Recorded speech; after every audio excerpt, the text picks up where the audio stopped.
3 Kings, 1 Kings, chapter 10. And the queen of Saba, having heard of the fame of Solomon in the name of the Lord, came to try him with hard questions. And entering into Jerusalem with a great train, and riches, and camels that carried spices, and an immense quantity of gold and precious stones, she came to King Solomon, and spoke to him all that she had in her heart. And Solomon informed her of all the things she proposed to him. There was not any word the king was ignorant of, and which he could not answer her. And when the queen of Saba saw all the wisdom of Solomon, and the house which he had built, and the meat of his table, and the apartments of his servants, and the order of his ministers, and their apparel, and the cupbearers, and the holocausts which he offered in the house of the Lord, she had no longer any spirit in her. And she said to the king, "The report is true which I heard in my own country concerning thy words, and concerning thy wisdom. And I did not believe them that told me, till I came myself and saw with mine own eyes, and have found that the half hath not been told me. Thy wisdom and thy works exceed the fame which I heard. Blessed are thy men, and blessed are thy servants, who stand before thee always, and hear thy wisdom.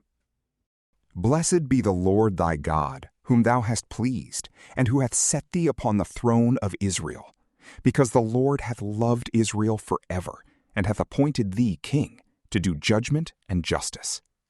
And she gave the king 120 talents of gold, and of spices a very great store, and precious stones. There was brought no more such abundance of spices as these which the queen of Saba gave to King Solomon. The navy also of Hiram, which brought gold from Ophir, brought from Ophir great plenty of thyine trees and precious stones. And the king made of the thyine trees the rails of the house of the Lord, and of the king's house, and citerns and harps for singers.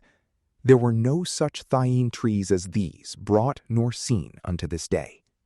And King Solomon gave the queen of Saba all that she desired and asked of him, besides what he offered her of himself, of his royal bounty. And she returned and went to her own country with her servants.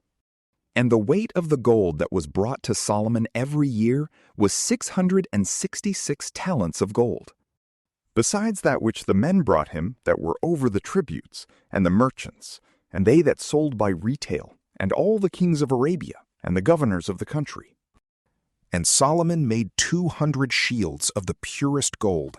He allowed 600 sickles of gold for the plates of one shield, and 300 targets of fine gold. 300 pounds of gold covered one target, and the king put them in the house of the forest of Libanus. King Solomon also made a great throne of ivory, and overlaid it with the finest gold.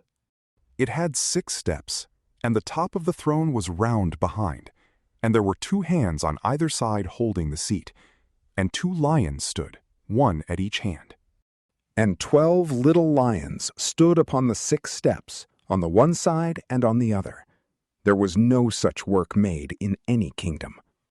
Moreover, all the vessels out of which King Solomon drank were of gold, and all the furniture of the house of the forest of Libanus was of most pure gold.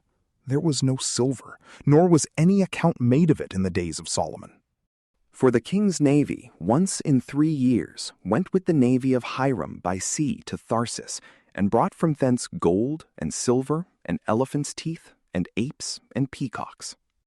And King Solomon exceeded all the kings of the earth in riches and wisdom. And all the earth desired to see Solomon's face, to hear his wisdom, which God had given in his heart. And every one brought him presents, vessels of silver and of gold, garments and armor and spices and horses and mules, every year. And Solomon gathered together chariots and horsemen, and he had 1,400 chariots, and 12,000 horsemen, and he bestowed them in fenced cities, and with the king in Jerusalem. And he made silver to be as plentiful in Jerusalem as stones, and cedars to be as common as sycamores which grow in the plains.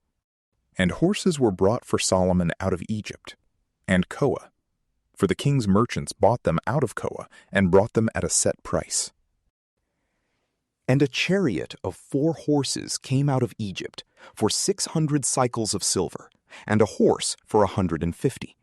And after this manner did all the kings of the Hethites and of Syria sell horses. From PrayLamp, peace be with you.